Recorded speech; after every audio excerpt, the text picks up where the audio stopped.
Hi guys! Another day, another mini vlog. Nasanay na nga ako magising ng maaga kahit naman yung pa-order ko ay tanghali pa. Aray ko, natanda na talaga si Inday. 10 AM pa naman itong mga pa-order ko, kaya lang lulutuin ko na nga ni. Sabi nga ni ay daig ng maagap ang masipag. Nyehe. Ang una kong lulutuin ay itong pichi-pichi dahil ito ay medyo matagal lutuin. Bale ito ay 1 kilo at ito nga ay ginadgad ko na kagabi para nga ngayong umaga ay lulutuin ko na lang. Kapag ako ay gumagawa ng pichi-pichi, ito ay biniblender ko muna para mapino yung kalalabasan niya. 1 kilo itong aking kamuting kahoy, bali ang kinalabasan nito ay 3 cups nung pinigaan ko na. Tapos nilagyan ko yan ng 4.5 cups ng tubig. Then, saka ko naman siya binlender. After ko ma-blender yan, ay naglagay ako dyan ng 2 cups ng white sugar. Tapos, naglagay ako dyan ng 2.5 teaspoon ng lye water.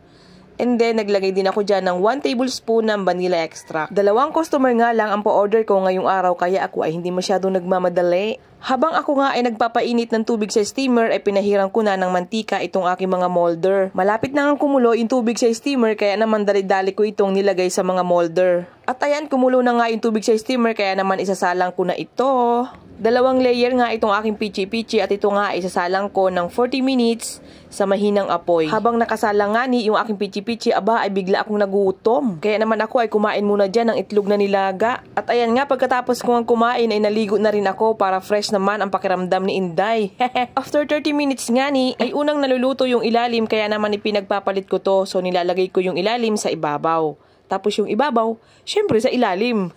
Tapos lulutuin ko ulit siya ng another 10 minutes. Ito ang aking customer ay bigla daw siyang nag-crave sa aking kutsinta. Kaya naman nag-request siya ng kahit 2 tab lang. Kaya naman, gagawa natin si ma'am. Ito kasing aking customer ay talagang suki ko na since day 1. Kaya naman kahit anong hiling niya ay ginagawa natin. Habang nakasala nga yung aking mga niluluto ay ayaw ko nga ng maraming tambak na hugasin sa lababo. Parang nandidilim yung paningin ko pag maraming hugasin. Charot. Kaya naman paunti-unti ay hinuhugasan ko na yan para hindi nga masakit sa mata. Sunod ko nga ning lulutuin na ito namang putong bigas. So eto na nga ang nagmamaganda kong pichi-pichi, di ba? Mas maganda pa talaga sa akin yan, aray ko.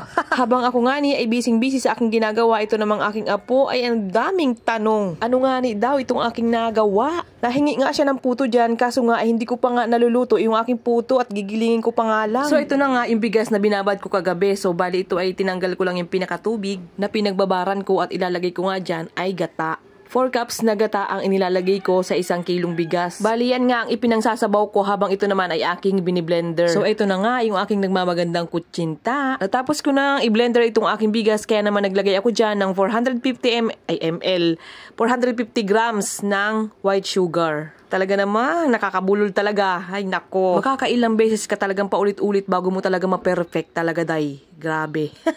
At ayun na nga, naglagay nga ako dyan ng 5 tablespoon ng baking powder na pampaalsa. Tapos naglagay din ako dyan ng 1 tablespoon ng baking na naman. Ng 1 tablespoon ng vanilla extract. Ayun. Talaga naman, napakahirap talaga mag-voice over sa totoo lang, guys. Struggle is real. So ito na nga, after kong palasahin itong puto mixture ay lulutuin na natin ito. Ito nga ilulutuin ko ng 20 minutes sa pinakamalakas na apoy. Alam nyo guys, hindi talaga madaling mag-vlog, no? Sa totoo lang talaga. Sa pag-voice over pa lang, day, talaga namang magkakanda bulol-bulol ka na. Hindi mo alam kung bakit parang umuurong na yung dila mo. Tapos mag-e-edit ka pa, aray ko. Parang ayaw ko na, charot. At habang nakasala nga yung aking puto ay nagharutan muna kami ng aking apungoy. Sobrang kulit. After 19 minutes nga ay unang naluluto yung nasa ilalim, kaya yun ang una kong tinatanggal. At ayun na nga, pagkaluto nitong aking puto ay inilagay ko na sa mga tab. Kasi nga ito ay dadali ng aking suki sa school. At request nga daw ito ng kanyang mga friends. Kasi nga natikman ng mga kananay niya itong aking mga kakanin, kaya naman nagustuhan nila. Kaya nga ni, paulit-ulit silang umu-order. Thank you, ma'am. So, bali, 6 na tabs itong order ng aking suki. 4 na tabs ng putong bigas at 2 tab ng kutsinta. After nga niyan, ay tinakpan ko na yan at ihahatid ko na nga ito sa aking customer. Malapit lang din naman dito sa amin. Habang inihahanda ko nga itong aking i-deliver sa aking suki, ay itong aking apo ay gustong sumama sa pag-deliver. Naku po. Wala kasing magbabantay sa kanya, kaya naman isasama ko na rin. Aray ko. Pagkabalik ko nga galing sa pag-deliver, ay ito namang isang customer ko ang aking ipiprepare. So bali ito ay mix, puto bigas at pichi-pichi. Buti nga ni at itong aking mga customer ngayong araw ay malalapit lang at tilalakad ko lang, hindi na ako mamamasahe pa. Dahil pag may pasok nga yung asawa ko ay luto ko, deliver ko, aray ko. At ayun lang for today's video. Thank you for watching. Bye!